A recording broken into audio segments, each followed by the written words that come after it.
힘내세요. 저도 함께합니다. 할렐루야. 하나님 여기 계시고 주님 보고 계시고 주님 함께 하시고 가장 좋은 곳으로 특별히 은혜와 평강으로 함께 하실 줄 믿습니다. 지난 시간 우리는 하나님께서 왜 성막을 만들게 하셨는지를 살펴보았습니다. 하나님은 이스라엘을 애굽에서 구원하신 후에 단순히 말씀만 주시지 않았습니다. 하나님은 자기 백성 가운데 거하시고 그들을 만나기를 원하셨습니다. 그래서 하나님은 출애굽기 25장 8절에서 내가 그들 중에 거할 처소를 그들이 나를 위하여 만들라 하시면서 25절에서는 거기서 내가 너와 만나겠다고 약속을 하셨습니다. 이처럼 하나님은 자기 백성들을 만나기를 원하십니다. 그러나 아무 곳에서나 아무런 방법으로 만나신 것은 아닙니다. 하나님과의 만남에도 정하신 장소가 있었고 정하신 방법이 있었습니다. 성막은 장차 오실 예수 그리스도를 보여주는 그림자입니다. 수건이 벗어질 때 그리스도가 보인다고 바울은 고린도 교회에 말했습니다. 수건이 벗어질 때 눈이 떠지고 비로소 예수 그리스도를 보게 되는 거죠. 수건이 벗어질 때 닫혀진 눈이 열려지는 거예요. 닫혀진 귀가 열려지는 거죠. 닫혀진 마음이 열려지는 거예요. 우리는 이 가려진 수건을 벗고 보면 예수 그리스도가 보인다고 바울은 이야기합니다. 오늘 본문은 이해를 돕기 위해서 그림이 많이 나올 겁니다. 여러분 성경을 볼 때 글로 보니까 어려워요. 그러니까 이 이미지, 그림을 다 글로 펼쳐놨기 때문에 여러분들은 글을 읽어도 잘 이해가 안 될 겁니다. 그래서 오늘 본문의 이해를 돕기 위해서 이미지를 많이 보여드릴 거예요. 지금부터 이 앞에 있는 화면을 집중하시고 보시면 닫혀진 수건이 벗어져서 성막을 통해서 우린 예수 그리스도를 발견하는 놀라운 은혜가 있는 줄 믿습니다. 오늘 본문에는 성막 안에 있는 성소와 지성소를 구분하는 휘장이 나옵니다. 이 휘장은 죄인이 거룩하신 하나님께로 함부로 나아갈 수 없음을 보여주는 거예요. 동시에 하나님께 나아가는 길이 무엇인지를 또한 보여주는 것이 휘장이에요. 이제 성막의 구조를 따라가면서 하나님을 만나는 길이 무엇인지 함께 살펴보겠습니다. 자, 먼저 성막들은 흰 세마포 휘장으로 둘러싸여 있어요. 높이는 2.5m죠. 가로는 25m예요. 그리고 길이는요 50m입니다. 사방이 다 막혀 있어요. 성막 안으로 들어가는 길, 성막 안에 들어가는 길은 오직 동쪽에 있는 문 하나뿐입니다. 다른 문은 없어요. 다른 길, 다른 방법은 없어요. 이 성막 안에 하나님이 내가 너와 만나겠다, 내가 너와 거하겠다, 내가 거기서 명령하겠다라고 하신 그 장소로 나아가는 길은 오직 이 하나 문밖에 없다는 거죠. 그러면 왜 하나님은 문을 하나만 두셨을까요? 이스라엘 백성들이 사방에 진영을 두었습니다. 그런데 왜 동쪽에 문 하나만 만드셨을까요? 하나님께 나아가는 길은 하나인 것을 보여주는 거예요. 당시 이스라엘 백성이 제사를 드리기 위해서 성막에 나아가죠. 그런데 급하다고 담을 넘어 들어갈 수가 없는 거예요. 급하다고 내 마음대로 다른 길을 만들어서 들어갈 수 없다는 것이죠. 반드시 하나님께서 정하신 그 문을 통해서만 들어가야 했습니다. 그렇다면 이 문은 무엇을 의미할까요?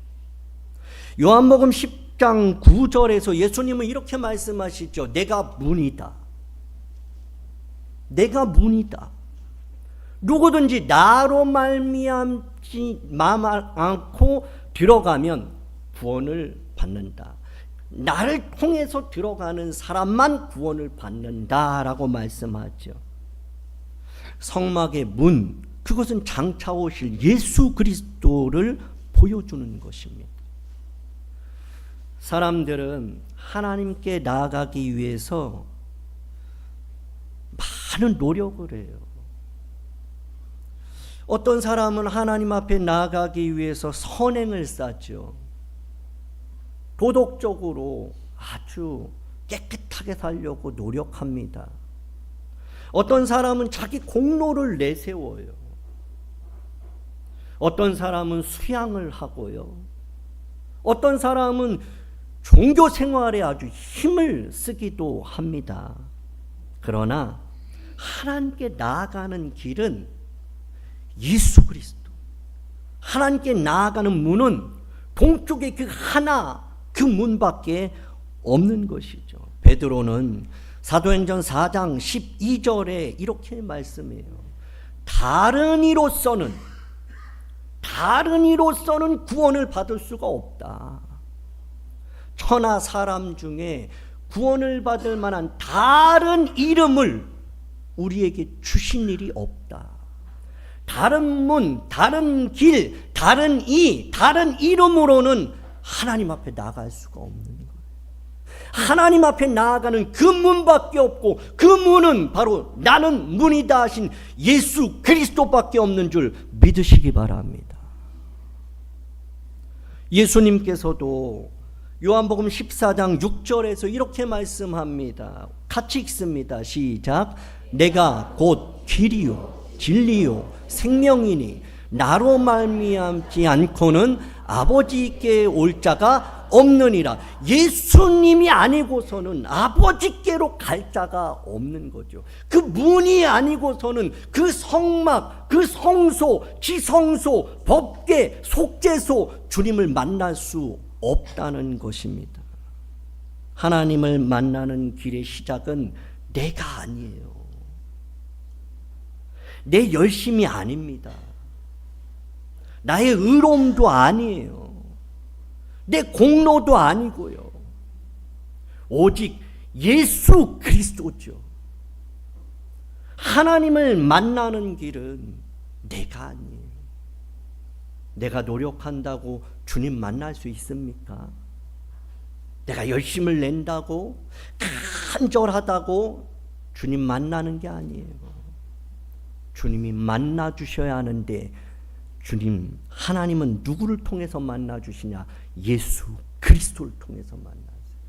찬양할 때 예수 그리스도, 기도할 때 예수 그리스도, 예배할 때 예수 그리스도, 영과 진리, 진리가 뭐예요? 예수 그리스도. 내가 곧 길이요 진리다라고 말씀하잖아요. 영과 진리로 예배한다는 게 뭐예요? 성령 안에서 예수의 이름으로 나아가는 예배, 그 예배자를 하나님이 찾으신다는 거예요. 우리의 열심이 아니에요. 우리의 깨끗함이 아닙니다. 하나님의 은혜, 바로 예수 그리스도입니다.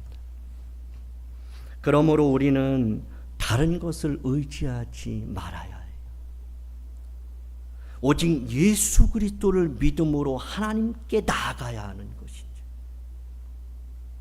예수님만이 하나님을 만나는 유일한 문이요 유일한 길인 줄 믿으시기 바랍니다. 옆에 있는 분에게 예수님만이 유일한 길입니다. 문으로 들어왔다고 해서 곧바로 하나님 만날 수 있는 것이 아닙니다. 성막문을 통과하면 가장 먼저 보이는 것이 있어요. 그것은 번제단입니다. 앞에 그림을 보시면 번제단은 짐승을 잡아서 하나님께 드리는 곳이에요. 하나님께 제사 드리는 곳이에요. 왜 하나님은 성막 가장 앞에 번제단을 놓으셨을까요? 죄 때문이에요. 죄 때문에. 왜요? 죄인은 거룩하신 하나님께 나갈 수 없기 때문에. 이스라엘 백성은 제물을 가지고 양, 염소, 소, 가난한 사람들은 비둘기, 가난한 사람들도 곡물을 갖고 오기도 했어요. 하나님 앞에 나오는 사람은 제물을 갖고 나와요. 기쁨으로, 자원함으로, 즐거움으로, 감사함으로 제물을 갖고 오지요. 성막으로 그 제물을 가지고 들어갑니다. 그리고 그들이 하는 것이 무엇이냐? 그들은 제물의 머리에 손을 얹습니다. 제물, 자기가 가져온 제물, 흠없는 그 제물을 가져와서 양과 소, 염소 이런 것에 그 머리에 손을 얹어요. 제사장이 얹는 게 아니에요. 내가 얹는 거예요. 그 손을 얹는다는 것은 무엇이냐면 나는 죄인임을 고백하면서 나의 죄가 이 제물에게 전가되어서 그래서 이 제물이 죽음으로 나의 죄가 사함받는다는 거죠. 여러분, 이 제물을 가져온 본인이 그 제물 위에 안수하고 죄를 전가한 다음에 끝나는 게 아니에요. 제사장이 그 짐승을 잡는 게 아니에요. 누가 잡아요? 내가 잡는 거예요. 내가 그 제물을 목을 따고 각을 뜨는 거예요. 그 가죽을 다 벗기는 거죠. 내장을 다 빼는 거예요. 기름을 다 빼내는 거예요. 그리고 다 불살라 드리는 거예요. 그것을 보면서 그 본인은 무엇을 생각해야 돼요? 내가 저렇게 죽어야 되는데, 내가 원래 죽어야 되는데, 그러면서 내가 죽을 자였으나 그 제물로 인하여 내 죄가 씻음 받았다라는 그러한 확신인 거죠. 제물은 죄인을 대신하여 죽임을 당했고 그 피를 흘려야만 했어요. 왜냐? 죄의 싹은 사망이기 때문이죠. 피 흘림이 없은 즉 사함이 없기 때문이에요. 그러니까 누군가 대신 죽어야 돼요. 누군가 대신 피를 흘려야 돼요. 그것이 바로 제물이었죠. 그러나 이 제물은 완전하지 못하죠.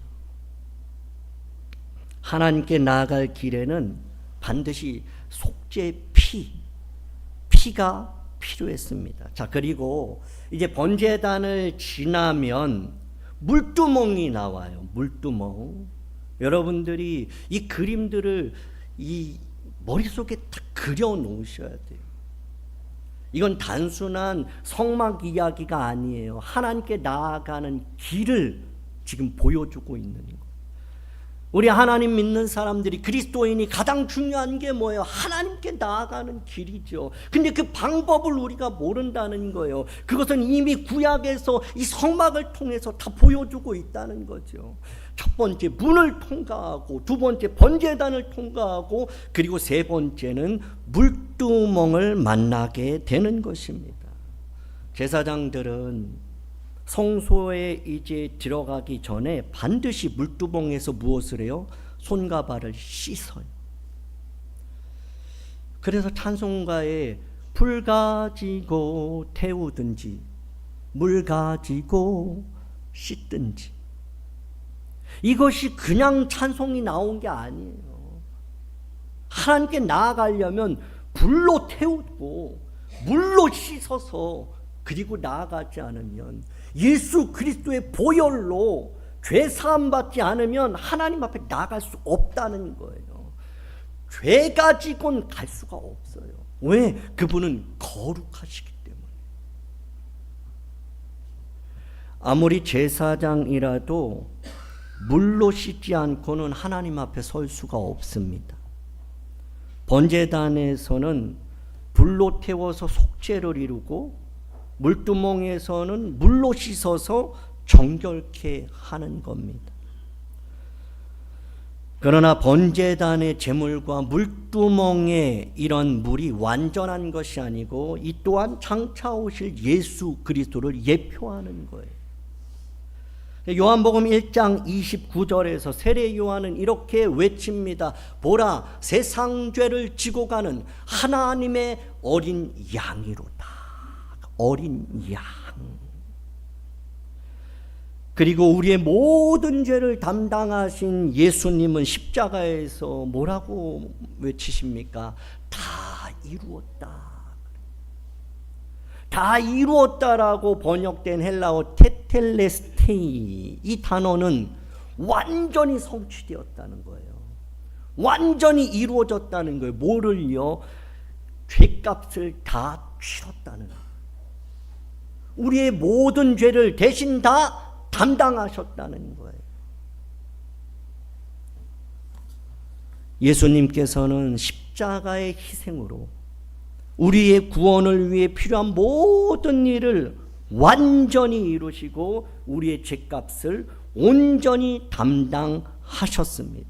우리가 하나님께 나아갈 수 있는 이유, 그것은 우리의 의 때문에 아니에요. 예수님의 보혈 때문입니다. 우리가 하나님을 만날 수 있는 이유는 우리가 착하기 때문에가 아니에요. 선행을 했기 때문에, 우리의 공로 때문이 아니라는 거예요. 충성, 봉사, 헌신 때문에 하나님을 만나고 하나님께 나아갈 수 있는 게 아니에요. 십자가 때문인 거예요. 예수 그리스도의 그 보혈, 그 십자가, 그것을 믿고 그것을 의지하고만 나아갈 수 있다는 거죠. 그러므로 오직 예수의 이름만을 의지하며 하나님께 나아가는 저와 여러분 되기를 주님의 이름으로 축복합니다. 옆에 있는 분에게 예수의 이름밖에 없습니다. 예수님만 의지해야 합니다. 예수님의 이름으로 맞춰야 합니다. 그래서 여러분, 이건 아주 상식이고 우리 유초등부 아이들도 아는 거예요. 기도 다 해놓고 내 이름으로 기도하옵나이다. 안 돼요, 여러분. 우리 목사님 이름으로 기도합니다. 안 된다고요. 대통령 이름으로 안 돼요, 여러분. 우리 교회에 가장 믿음이 좋고 가장 헌신한 분이 있더라도 그분의 이름으로 하면 안 돼요. 누구의 이름으로 기도하는 겁니까? 예수 그리스도의 이름으로. 할렐루야. 우리가 예수님 의지하고 가야 돼요. 엄마 의지하고 가면 하나님 못 만나요. 믿음 좋은 사람 같이 손 붙잡고 간다고 그 길, 그 천국 가는 거 아니에요. 예수 그리스도를 믿고 그분을 의지하고 같이 그분을 인하여서 우리가 천국 가고 하나님의 자녀가 되고 하나님의 백성이 되고 하나님의 주의 일꾼이 되는 줄 믿으시기 바랍니다. 예수 그리스도 그분 외에 없어요. 오늘 이곳에 드러나야 할 이름은 예수 그리스도 그분밖에 없는 거예요. 오늘 거룩한 주일 우리 개인의 이름이 드러나서는 안 됩니다. 여러분들 내 이름 드러나기를 원하지 마세요. 교회는 사람의 이름이 드러나는 곳이 아니라 하나님의 영광, 예수 그리스도의 이름만이 드러나고 높여져야 되는 곳인 줄 믿습니다. 번제단에서 속죄를 받고 물두멍에서 정결하게 된 제사장이요, 이제 성막 안으로 들어가요. 성막은 휘장을 중심으로 해서 지성소와 성소가 구분이 됩니다. 휘장의 앞은 성소고, 그리고 휘장의 뒤는 지성소예요.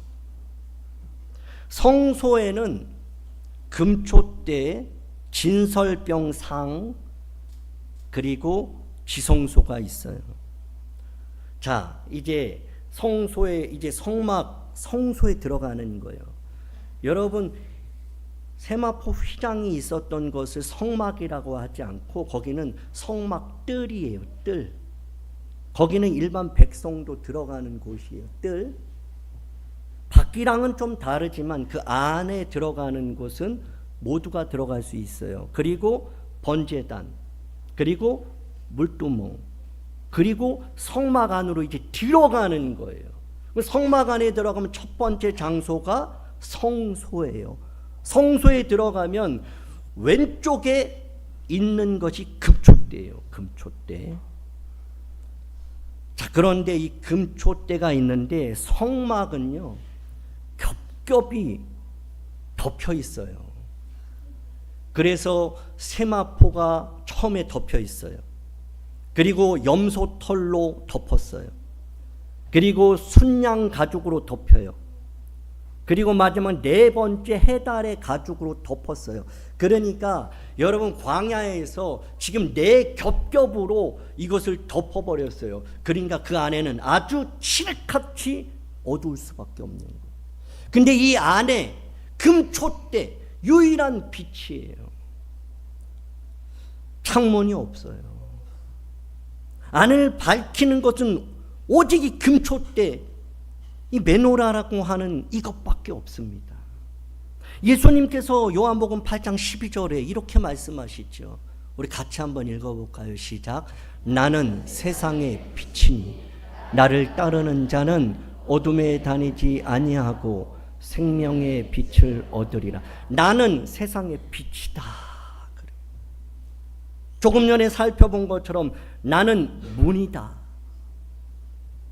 내가 번제단 불로 씻고 물로 씻는 너의 죄를 대속한 자다. 그리고 성막에 들어가니까 첫 번째, 나는 빛이다 라고, 이 금초대를 통해서 우리는 예수 그리스도를 봐야 하는 거예요. 단순한 금초대가 아니에요. 성소에 있는 성물은 그냥 세 가지는 그냥 아무거나 골라놓은 게 아니죠. 하나님이 명하신 거예요. 왜 그것을 명하셨을까요? 여러분, 교회의 기물들, 성물들, 그것을 아주 가볍게 생각해서는 안 되죠. 또 성소 안에는 그 금초대와 마주하고 있는 진설병, 떡상이 있어요. 그러니까 들어가면 왼쪽에는 금초대, 그리고 오른쪽에는 이제 진설병, 떡상, 그래서 마주 보고 있는 거예요. 이 진설병 상은 항상 12개의 떡이 올려져 있어요. 이것은 하나님께서 이 12지파, 이스라엘을 12지파, 이 12지파 이스라엘을 늘 돌보신다는 의미, 늘 먹이신다는 의미. 광야에서 만나와 메추라기를 먹이신 것처럼 하나님께서 이스라엘 12지파를 돌보시고 먹이신다는 상징성이 있는 거죠. 자, 그런데 요한복음 6장 35절에서 예수님은 이렇게 말씀하세요. 나는 생명의 떡이다. 나는 문이라 그러셨어요. 나는 생명의 빛이라고 말씀하셨어요. 그리고 그 떡상을 보면서 우리가 봐야 하는 것은 예수 그리스도다. 떡만 보면 안 돼요. 사람이 떡으로만 사는 게 아닙니다. 하나님의 입에서 나오는 모든 말씀으로 사는 것처럼 우리 영혼을 살리는 분은 오직 생명의 떡이 되신 예수 그리스도인 줄 믿으시기 바랍니다. 여러분, 우리가 못 먹어서 죽는 거 아닙니다. 예수 그리스도를 알지 못하고 그분을 믿지 못하고 그분과 동행하지 못해서 죽는 거예요. 우리의 몸이 살았으나 죽은 자가 될 수 있어요. 라오디게아 교회처럼 살았으나 죽은 교회가 될 수 있어요. 그것이 무엇이냐? 생명의 떡 예수 그리스도를 사모하는 갈급한 이 심령이 식어질 때 일어나는 일들입니다. 자, 이제 마지막으로 분향단이 있어요. 성소에 들어가면 금초대, 떡상, 그리고 지성소 바로 앞에 분향단이 있습니다. 이 분향단에는 향이 계속 끊임없이 올라가요. 연기로 볼 수 있죠. 향이 계속 올라가는 거예요. 향은 성도의 기도를 의미해요. 요한계시록에서도 나오죠. 다윗은 시편 142편에서 이렇게 고백을 합니다. 나의 기도가 주의 앞에 분향함같이, 분향단, 분향함같이 나의 기도가 주님 앞에 계속 올려지는 걸 의미하는 거예요. 성소 안의 기구들은 모두 다 이 세 가지 기억하십니까? 들어가면은 왼쪽에 뭐가 있죠? 금초대. 오른쪽에는요, 떡상, 진설병상. 그리고 정 가운데요, 분향단이 있어요. 이 세 가지, 이 모든 기물들은 예수 그리스도를 말하는 거예요. 그리고 이제 성소 끝이 휘장이, 성소 끝에 휘장이 있어요. 그리고 이 휘장 뒤에는 하나님의 임재가 있는 지성소가 있는 거죠. 지성소 안에 뭐가 있어요? 지난주에 살펴본 것처럼 법궤가 있어요. 법궤 안에는요, 십계명 두 돌판이 있죠.